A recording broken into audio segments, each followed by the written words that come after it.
नमस्कार, हमर छत्तीसगढ़ आप देख रहे हैं और आपके साथ मैं हूं अंशिका पाठक। शुरुआत करेंगे बुलेटिन की। रायपुर से आ रही इस वक्त की बड़ी खबर के साथ पुलिस कर्मचारियों को छुट्टी मिलेगी। जी हां, पुलिस कर्मियों को साप्ताहिक अवकाश मिलेगा। गृह मंत्री विजय शर्मा ने यह निर्देश जारी किया है। गृह मंत्री के निर्देश पर आदेश जारी हुआ है। डीजीपी अशोक जुनेजा ने आदेश जारी किया है, तो पुलिस कर्मियों को वीक ऑफ मिलेगा और ये राहत की बात है उन तमाम पुलिस कर्मियों के लिए जो लगातार हर दिन काम करते थे, जिसके बाद अब उन्हें एक दिन रेस्ट के तौर पर दिया जाएगा। वीक ऑफ होगा पुलिस कर्मियों के लिए, हफ्ते का एक दिन उनके नाम। पुलिस कर्मियों को छुट्टी मिलेगी, हफ्ते में एक दिन साप्ताहिक अवकाश उन्हें मिलेगा, वीक ऑफ मिलेगा। गृह मंत्री विजय शर्मा ने इसको लेकर आदेश जारी कर दिए हैं। कई समय से, काफी लंबे समय से जो पुलिस की पूरी टीम है वो इस चीज की मांग कर रही थी कि एक अवकाश तो मिलना ही चाहिए, एक छुट्टी मिलनी चाहिए एक हफ्ते में, जिसके बाद पुलिस कर्मियों को साप्ताहिक छुट्टी की बात की जा रही है। उन्हें अब साप्ताहिक छुट्टी दी जाएगी, यानी उन्हें वीक ऑफ दिया जाएगा। आकाश शुक्ला रायपुर से संवाददाता साथ जुड़ गए हैं। आकाश, अब पुलिस कर्मियों के लिए भी वीक ऑफ, क्या जानकारी आपके पास, इस पर अपडेट दीजिए। जी बिल्कुल, बड़ी खबर है पुलिस कर्मियों के लिए, क्योंकि अब उनकी लंबे समय से जो मांग चली आ रही थी वो पूरी हो गई है। गृह मंत्री विजय शर्मा ने के आदेश के बाद जो डीजीपी अशोक जुनेजा ने निर्देश जारी किए, सभी एसपीओ को इसके लिए पत्र भी भेजा जा चुका है कि साप्ताहिक अवकाश दिया जाए पुलिस कर्मियों को। आरक्षक और निरीक्षक स्तर के जो कर्मी हैं उन्हें सभी को साप्ताहिक अवकाश मिलेगा। बता दें कि पिछले लंबे समय से जो है पुलिसकर्मी लगातार साप्ताहिक अवकाश की मांग कर रहे थे। इसके लिए उन्होंने पत्र भी कई बार पूर्व में सरकारों को लिखा था, लेकिन किसी तरीके से पहल नहीं हो पाई थी। लेकिन भाजपा सरकार बनने के बाद जो वादा किया था उसे भी उन्होंने पूरा किया है और गृह मंत्री विजय शर्मा ने इसके लिए आदेश देने के बाद विभाग में ये अमल में लाया गया है। पत्र लिखा जा चुका है। जल्द ही अब ये पुलिसकर्मियों को छुट्टी मिलना भी जो है वो शुरू हो जाएगा। जी बहुत शुक्रिया आकाश जानकारी साझा करने के लिए।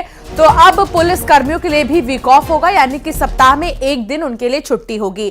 छत्तीसगढ़ में नए डीजीपी को लेकर सुगबुगाहट शुरू हो गई है। प्रशासनिक हलकों की अगर हम बात करें तो उसमें चर्चा है कि प्रतिनियुक्ति पर दिल्ली गृह मंत्रालय के विभिन्न इकाइयों में पदस्थ रहे छत्तीसगढ़ कैडर के आईपीएस स्वागत दास का नाम सामने आ रहा है। स्वागत दास छत्तीसगढ़ कैडर के आईपीएस हैं और गृह मंत्रालय में विशेष सचिव आंतरिक सुरक्षा के पद पर रहे हैं।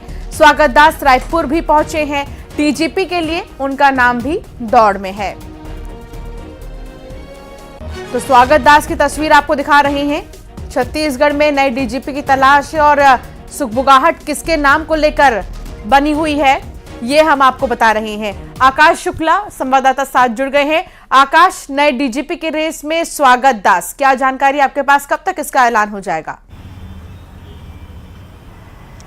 जी बिल्कुल, देखिए डीजीपी बहुत बड़ा पद होता है और पुलिस विभाग का एक तरीके से मुखिया होता है। जब चुनाव चल रहा था उस समय जिस तरीके से पुलिस व्यवस्था पर लगातार जो है भाजपा मुखर होता रहा और कई मामलों को उठाता रहा, उसके बाद तय हो गया था कि सरकार में आने के बाद बड़े फेरबदल होंगे और एसपी समेत जो है डीजीपी वो बदले जा सकते हैं। अब इसकी सुगबुगाहट शुरू हो गई है, कई एसपी बदलने की भी प्रक्रिया चल रही है। इसके साथ ही नए डीजीपी को लेकर भी लगातार नाम सामने आ रहा है। गृह मंत्रालय में पदस्थ थे स्वागत दास, उनका नाम, कई नाम जो चल रहे हैं उसमें से एक है। इसके अलावा अरुण देव गौतम का नाम है, हिमांशु गुप्ता का नाम भी चल रहा है, एसआरपी कल्लूरी का नाम इसमें भी सामने आ रहा है। तो ऐसे कई नाम जो है चल रहे हैं, बड़े अधिकारी हैं और इससे पूर्व भी सभी अधिकारियों ने बड़ी जिम्मेदारी संभाली है।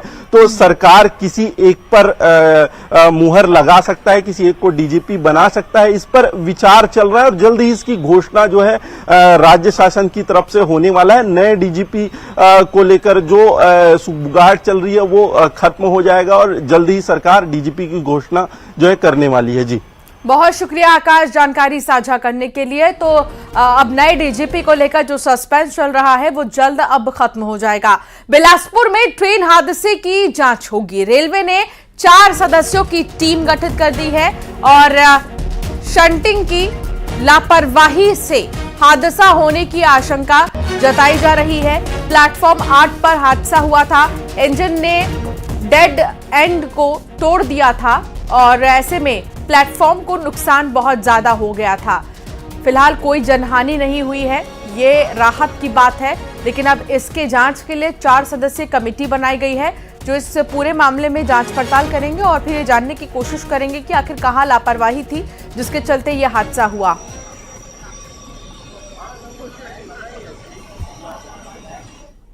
के बाद उसको संटिंग जमादार ने, स्टेशन मास्टर ने संटिंग जमादार के थ्रू प्रोग्राम दिया कि उसको रायपुर की तरफ आगे बढ़ते हुए आगे क्या अपना काम करना है।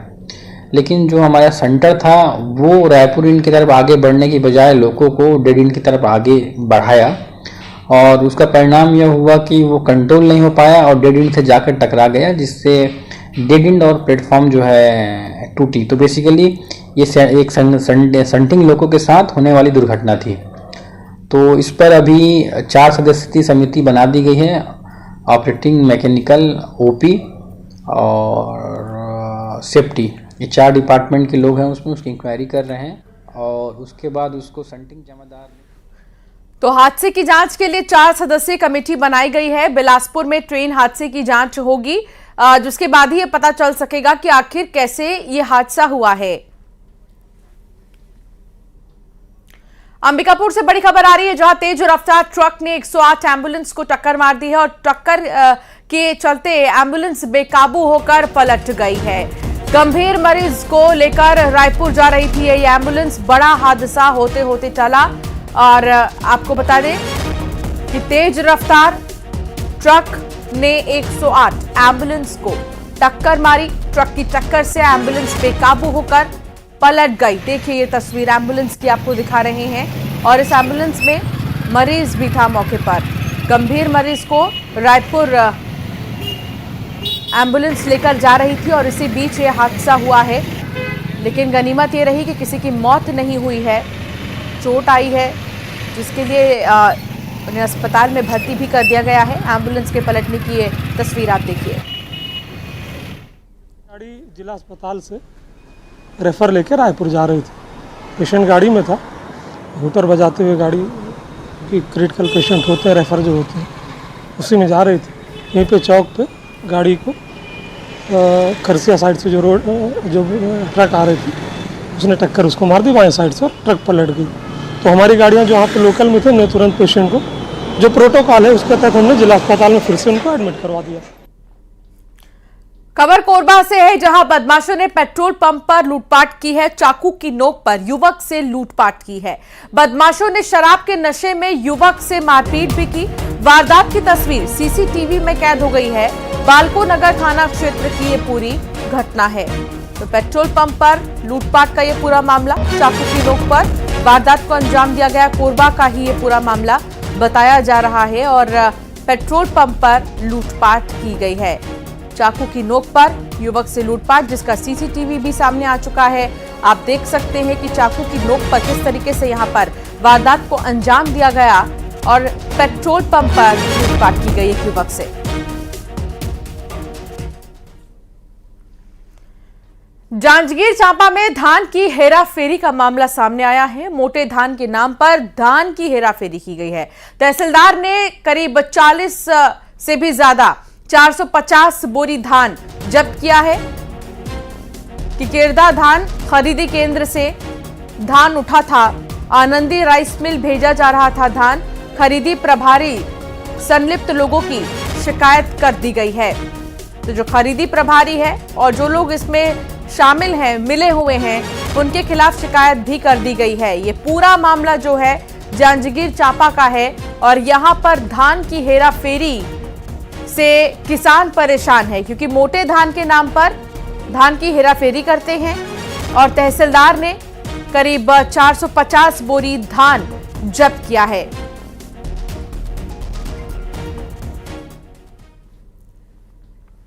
गरियाबंद में न्यूज 18 की खबर का बड़ा असर हुआ है। आश्रम के बीमार बच्चों से कलेक्टर मिले।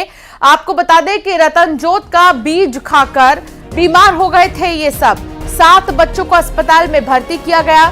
बड़े गोबरा आदिवासी आश्रम के ये छात्र बताए जा रहे हैं और छात्रों से कलेक्टर दीपक अग्रवाल मिले। उनका हाल भी यहां पर उन्होंने जाना है अस्पताल पहुंचकर। आश्रम के ही ये सारे बच्चे जो कि बीमार हो गए, एक साथ बच्चों से कलेक्टर मिलने के लिए पहुंचे। रतनजोत का बीज खाने के बाद ये बीमार हो गए थे और कुल 7 बच्चों को एक साथ अस्पताल में भर्ती किया गया था। छात्रों से दीपक अग्रवाल ने मुलाकात की और उनका हाल भी जाना। ये तस्वीर आपको दिखा रहे हैं दीपक अग्रवाल की, जिन्होंने मुलाकात की और बच्चों का हाल भी जाना।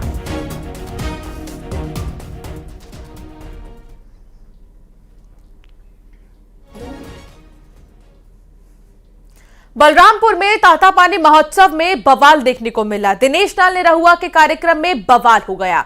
निरहुआ और आम्रपाली ने प्रस्तुति दी थी। कार्यक्रम जल्दी खत्म करने पर हंगामा किया गया। तातापानी महोत्सव के समापन पर देखिए कुर्सियां तोड़ दी गई। गुस्साए लोगों ने जमकर एक दूसरे पर कुर्सी फेंकी और बुरे तरीके से यहां पर तोड़फोड़ की गई है। मामला क्या था कि जो कार्यक्रम है उसको जल्द खत्म करना ही मामला पूरा बताया जा रहा है और इसी के गुस्से में आकर जो गुस्साए लोग हैं उन्होंने जमकर कुर्सियां तोड़ी हैं।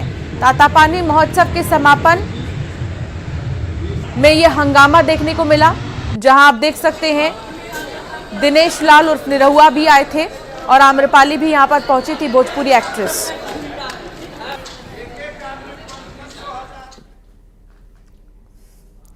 जशपुर में धर्म परिवर्तन की सूचना मिलते ही मौके पर पहुंचे बीजेपी कार्यकर्ताओं ने जमकर हंगामा किया। बताया जा रहा है कि एक महिला के घर में धर्म परिवर्तन सभा की जा रही थी, जिसकी सूचना पर बीजेपी कार्यकर्ता मौके पर पहुंचे और जमकर हंगामा किया। मामले की सूचना मिलते ही पुलिस भी तुरंत मौके पर पहुंच गई, जहां झारखंड से आया एक पास्टर महिला के घर में चंगाई सभा का आयोजन कर रहा था, जिसे पुलिस ने गिरफ्तार कर लिया है। जुरगुम में चंगाई सभा का आयोजन किया जा रहा है, तो सूचना पाकर तत्काल पुलिस वहां पहुंची और आरोपी जिन पर आरोप लगा था कि चंगाई सभा का आयोजन करा रहे हैं उसको पुलिस लेकर थाने आई और अपराध पंजीबद्ध किया गया और विवेचना जारी है। आरोपी कहाँ का था सर? आरोपी झारखंड का रहने वाला बताया है, बाहर से आया हुआ। कितने लोगों की गिरफ्तारी हुई? अभी एक ही आरोपी की गिरफ्तारी है, जिन पर मुख्य संदेह जो व्यक्त किया गया है। बीडीसी रामू राम ने हम लोगों को सूचना दी कि यहाँ पे प्रार्थना सभा हो रही है घर में।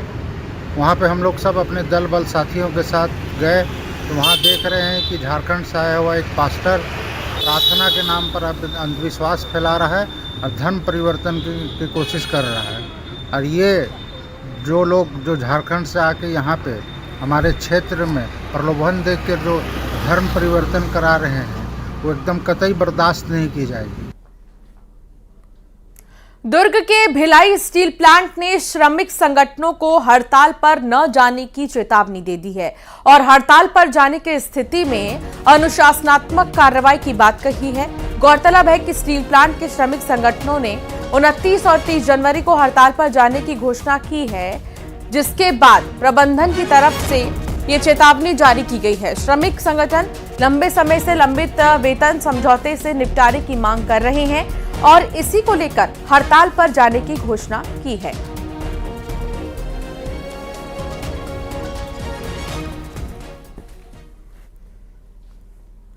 राजधानी रायपुर की करीब 1 लाख घरों को अगले 2 दिनों तक पानी की किल्लत का सामना करना पड़ेगा।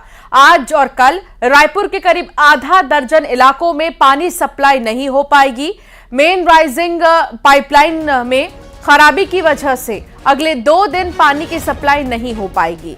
जिन इलाकों में पानी की सप्लाई प्रभावित होने वाली है उनमें अमलीडीह, अवंती विहार, मंडी, मोगा, सड्डू, दलदल सिवनी, कचना, आमा सिवनी और जौरा की पानी टंकियों में पानी की सप्लाई नहीं हो पाएगी।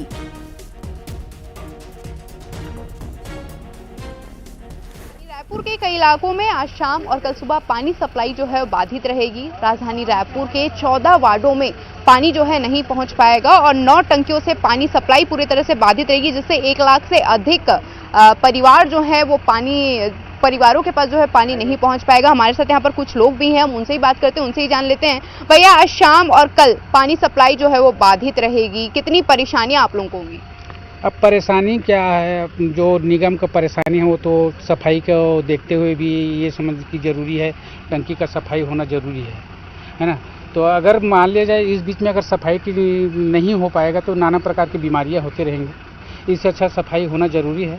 तो रह गया सवाल 24 घंटा, अगर 24 घंटा ही तो बंद रहेंगे ना, 24 घंटे में पानी अपना इधर उधर से कहीं सड़क कहीं करके अपना व्यवस्था करेंगे। जैसे हमारे मोहल्ले में एक ट्यूबवेल है, यहाँ पे उधर में 2 ट्यूबवेल है, वैसे करते करते ना हम लोग गुजारा कर सकते हैं।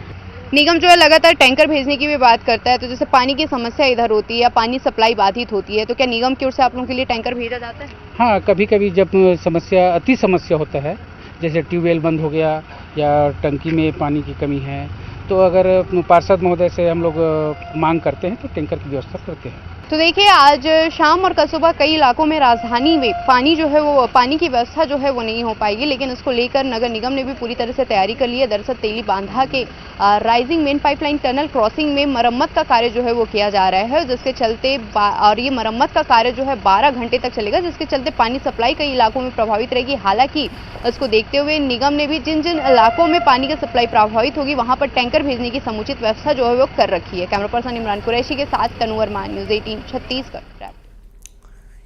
राजधानी रायपुर के अलावा न्यायधानी बिलासपुर में भी आज पानी की किल्लत का सामना करना पड़ रहा है।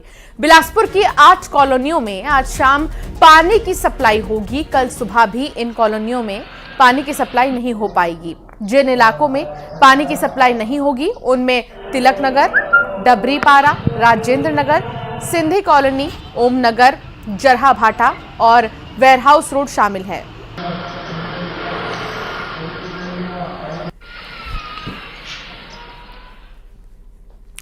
छत्तीसगढ़ के सीएम विष्णुदेव साय कैबिनेट की चौथी बैठक आज शाम 5 बजे नवा रायपुर स्थित मंत्रालय महानदी भवन में करेंगे। इस बैठक में छत्तीसगढ़ के लिए मोदी की गारंटी यानी बीजेपी के घोषणा पत्र में किए वादे महतारी वंदन योजना पर मुहर लग सकती है। इस अहम योजना के तहत प्रदेश की महिलाओं को हर महीने 1,000 रुपए मिलेंगे, यानी साल में 12,000 रुपए। शासकीय स्तर पर इस योजना को लेकर कार्य में तेजी लाने के निर्देश बहुत पहले ही दिए जा चुके हैं।